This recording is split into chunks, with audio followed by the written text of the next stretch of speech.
Os cristãos consideram a Igreja como meio de salvação, porque é a Igreja que simboliza Cristo, o Salvador.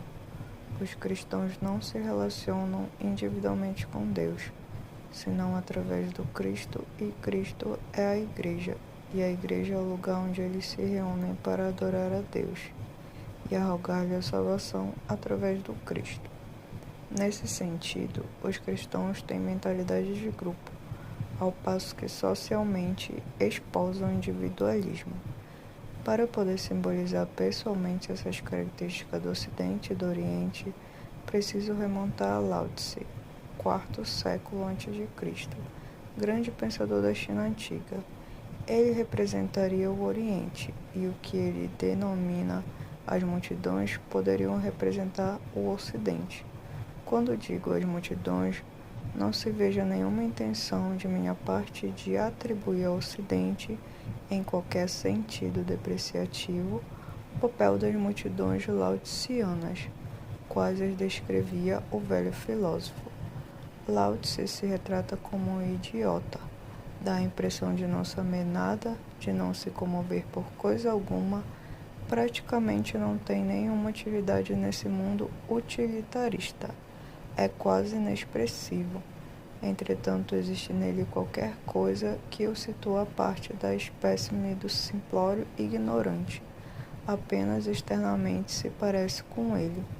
Em compensação, o Ocidente possui um par de olhos agudos e penetrantes, profundamente encravados nas órbitas, que observam o mundo exterior como os da águia que paira nas alturas. Na verdade, a águia é o símbolo nacional de certa potência ocidental.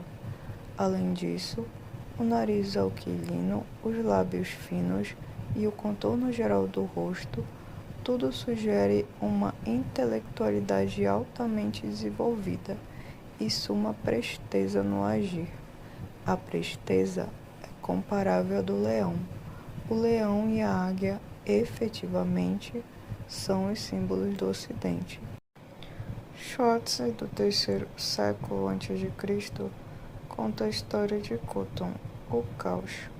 Os amigos lhe deviam muitas de suas consecuções e desejavam retribuir-lhe os favores. Consultaram e chegaram a uma conclusão. Observaram que Caos não dispunha de órgãos dos sentidos que lhe permitissem distinguir o mundo exterior. Um dia lhe deram os olhos, no outro lhe deram o nariz, e no espaço de uma semana concluíram a tarefa de convertê-lo numa personalidade sensível como eles mesmos. Mas, enquanto se felicitavam pelo êxito feliz da iniciativa, Caos morreu. O Oriente é Caos, e o Ocidente é o grupo de amigos agradecidos, bem-intencionados, porém não discriminantes. Em muitos sentidos, o Oriente parece sem dúvida mudo e estúpido, pois os orientais são menos discriminativos e expressivos, e não dão tantas mostras visíveis e tangíveis de inteligência. São caóticos e, à primeira vista, indiferentes, mas sabem que, sem esse caráter caótico da inteligência, sua própria inteligência nativa não lhes seria de muita utilidade no viverem juntos à maneira humana. Os membros individuais fragmentários não podem trabalhar harmoniosa e pacificamente se não forem relacionados ao próprio infinito, que em toda a realidade jaz debaixo de cada um de seus membros finitos. A inteligência permanece à cabeça e seu trabalho é mais notável e poderá realizar muita coisa se Caos permanecer silencioso e tranquilo por trás de toda a turbulência superficial. Seu verdadeiro significado nunca se mostra de modo que se torne reconhecível aos participantes. O Ocidente de mentalidade científica aplica a inteligência na invenção de toda sorte de aparelhos destinados a elevar o padrão de vida e se poupar ao que, no seu entender, constitui uma lida ou um trabalho desnecessários. Assim sendo, procura por todos os meios desenvolver os recursos naturais a que tem acesso. O Oriente, por seu turno, não se importa de empenhar-se em todas as castas de trabalhos servis e manuais e está aparentemente satisfeito com o estado não desenvolvido da civilização. Não lhe agrada ter o espírito obcecado pela máquina, transformando-se em escravo da máquina. Esse amor ao trabalho talvez seja característico do Oriente. A história de um lavrador, contada por Schwartz, é extremamente significativa e sugestiva em muitos sentidos, embora se suponha que o incidente ocorreu há mais de 2.000 anos na China. Schwartz foi um dos maiores filósofos da antiga China. Deveria ser mais estudado do que realmente o é, menos especulativos do que os hindus. Os chineses propendem a desprezar seus próprios pensadores, se bem que Schwartz seja muito conhecido como o maior dos estilistas entre os homens de letras chineses. Seus pensamentos não são apreciados como merecem. Era excelente colecionador ou registrador de histórias, talvez correntes no seu tempo. Não obstante, é provável que tivesse inventado muitas para ilustrar suas opiniões sobre a vida. Eis aqui uma delas, que ilustra esplendidamente sua filosofia do trabalho, a respeito do lavrador que se recusava a empregar uma cegonha para tirar água do poço. Um lavrador cavou um poço e estava utilizando a água para irrigar sua propriedade. Usava um balde comum para tirar a água do poço, como faz a maioria das gentes primitivas. Vendo isso, um homem que passava lhe perguntou por que não empregava uma cegonha com essa finalidade. É um dispositivo destinado a poupar trabalho e render mais do que método primitivo. Respondeu o lavrador. Sei que se destina a poupar trabalho, e é por isso mesmo que não o emprego. Receio que o uso de um aparelho desses nos torne obcecados pela máquina, e a obsessão pela máquina nos leva ao hábito da indolência e da preguiça. Os ocidentes não raro se admiram de que os chineses não tenham desenvolvido muitas outras ciências e aparelhos mecânicos. É estranho, dizem, já que os chineses se notabilizaram por descobrimentos e invenções, como o imã, a pólvora, a roda, o papel e etc. O principal motivo é que os chineses e outros povos asiáticos amam a vida tal como é vivida e não desejam convertê-la num meio de realizar outra coisa que lhe desviaria o curso para um canal inteiramente diverso. Gostam do trabalho pelo próprio trabalho, se bem que, falando objetivamente, o trabalho significa realizar alguma coisa.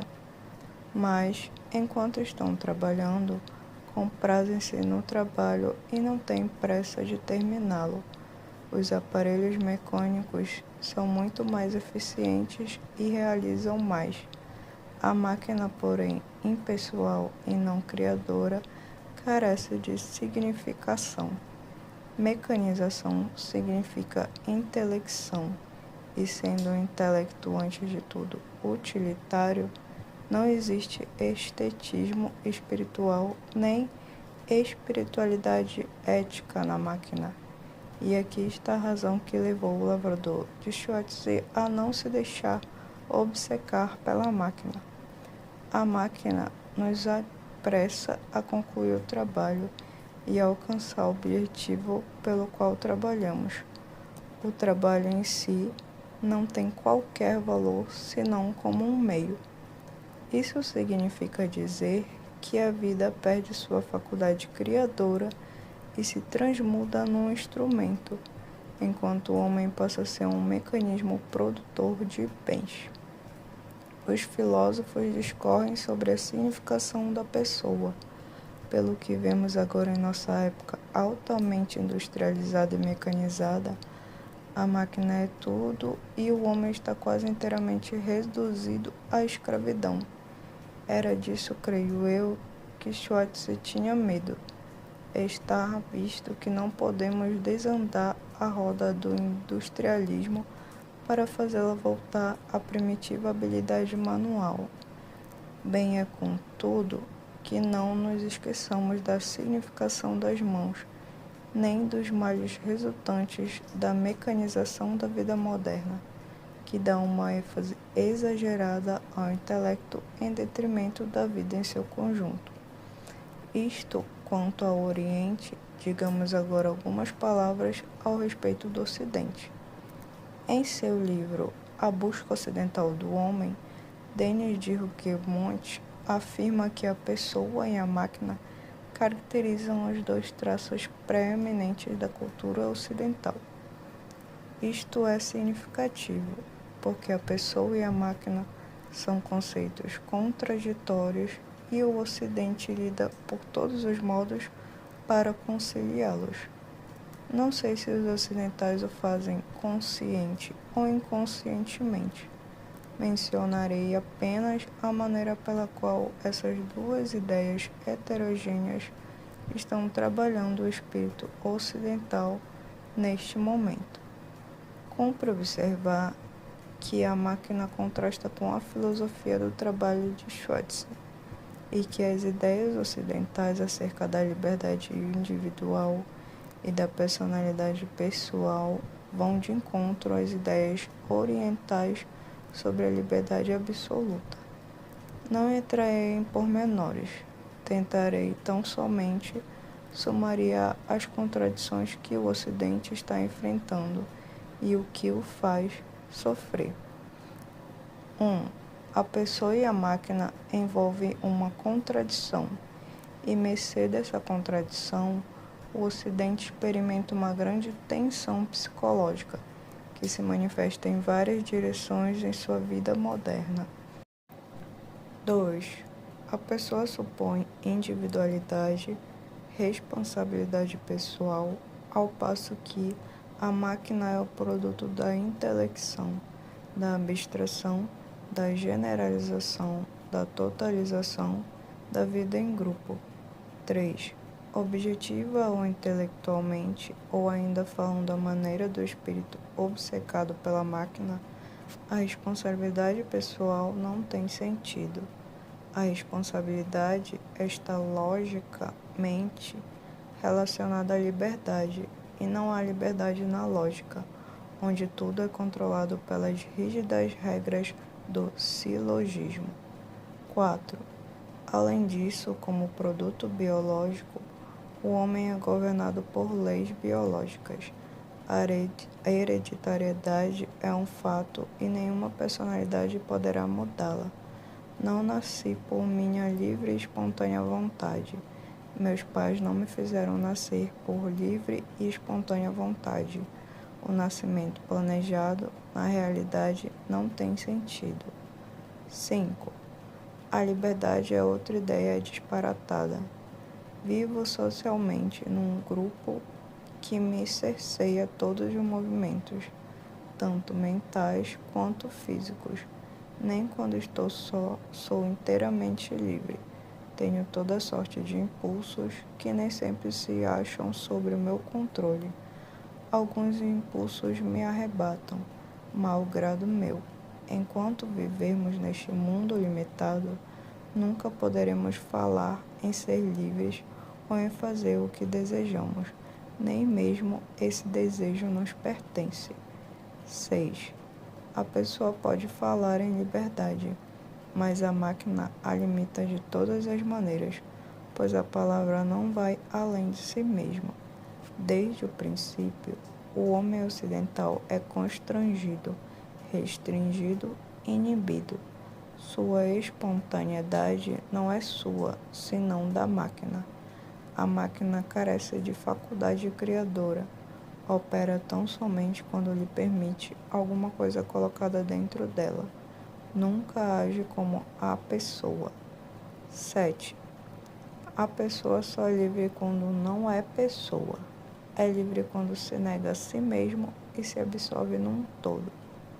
Para ser mais exato, é livre quando é ela mesma e ao mesmo tempo não é ela mesma, a menos de compreendermos integralmente essa aparente contradição.